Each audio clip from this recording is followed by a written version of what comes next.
If you're looking to lose weight, then you've come to the right place. Hello, I'm Healthy Emmie. I'm a weight loss specialist and the creator of the Slim on Starch program. In today's video, I'm going to be giving you a beginner's guide to vegan weight loss as a basic breakdown.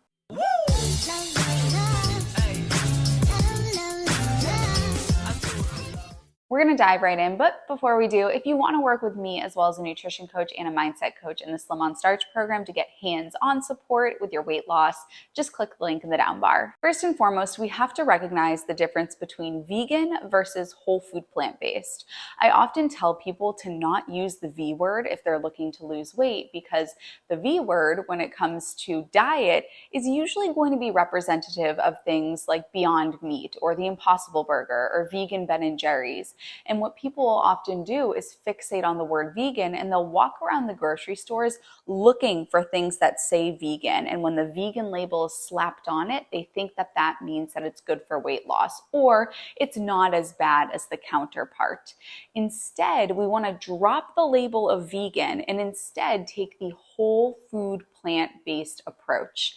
This is looking toward real whole foods that don't have ingredients labels. So to be honest with you, I would drop the word vegan entirely and just focus on eating whole, real plant foods from the produce section: fruits, vegetables, potatoes, rice, oatmeal, one ingredient foods that don't have to have the label vegan on them. If you have to question whether or not something is healthy, then you probably shouldn't be eating it.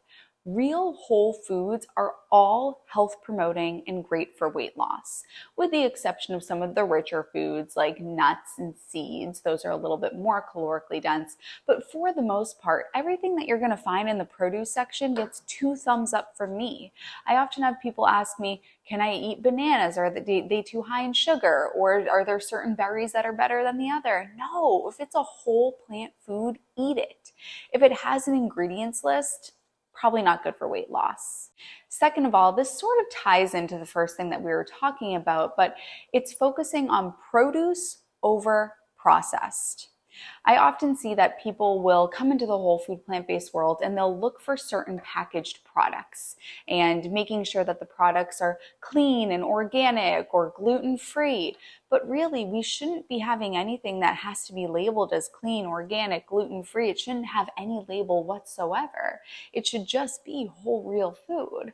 So not looking toward anything on the interior of the grocery store and solely doing your shopping in the produce section. You don't have to go to any other part of the grocery store, really. You could live off of just produce. And if that sounds wild to you, where's my meat and potatoes? Well, potatoes, you're on the right track. You don't need the meat. Where do I get the real food? The real food, that is the real food. Food products are not real food. So instead of going through the interior of the grocery store and looking at all of the packaged products and reading the ingredients labels and the nutrition facts, you can save yourself from all of that stress by just doing your grocery shopping in the produce section. And if you have no idea what that would look like in terms of what your actual meals look like, I do have a free meal plan that you can just click the link in the down bar. It says free meal plan. You can click that and there's a grocery list that's a part of that as well, so that you know what to pick up at the grocery store, so that you can get a feel for what it's like to have meals that don't have the processed foods and the packaged foods in them. The reason why we're focusing on the produce as opposed to the processed foods is because the produce is going to be lower in calorie density. Calorie density is how many calories per pound a food has. Whole plant foods, because they're so high in water and fiber, which are both 0 calories, it makes it so that you can have a large volume of food, you get really satisfied, and it's low in calories. In comparison to processed foods usually have the fiber that's been removed and the water has been removed, so they're naturally higher in calories. So when you do the majority of your shopping, if not all of your shopping in the produce section, you don't have to mess around with counting calories or making sure that your calorie intake is at a certain place, because you know that you're eating an abundantly low calorie diet. And if you listen to your hunger fullness cues, you don't have to go crazy with micromanaging how much you eat. Now let's go over the main food groups that you have to be familiar with if you're going to lose weight on a whole food plant-based diet. Those 4 food groups are starch, vegetable, fruits, and legumes. That's it. Don't eat anything else. Your starches are your potatoes, rice, quinoa, corn, oatmeal, the cooked wet starch, the whole grains. Yams, sweet potatoes, winter squash. Then moving on to vegetables, all vegetables. Moving on to fruits, all fruits. There is no one that is better than another. Don't get lost in that mumbo jumbo. And then the legumes are your beans, peas, and lentils. You want to make sure that you are cooking all of these with the exception of tip number 4, which is oil. No oil. I know. No oil. Oil is the most calorically dense food product on the planet.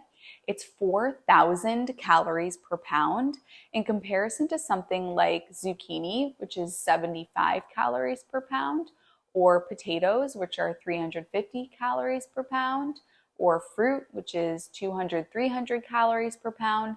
So even a teeny tiny amount of oil is going to add a ton of calories into your daily calorie intake, which bypasses satiety.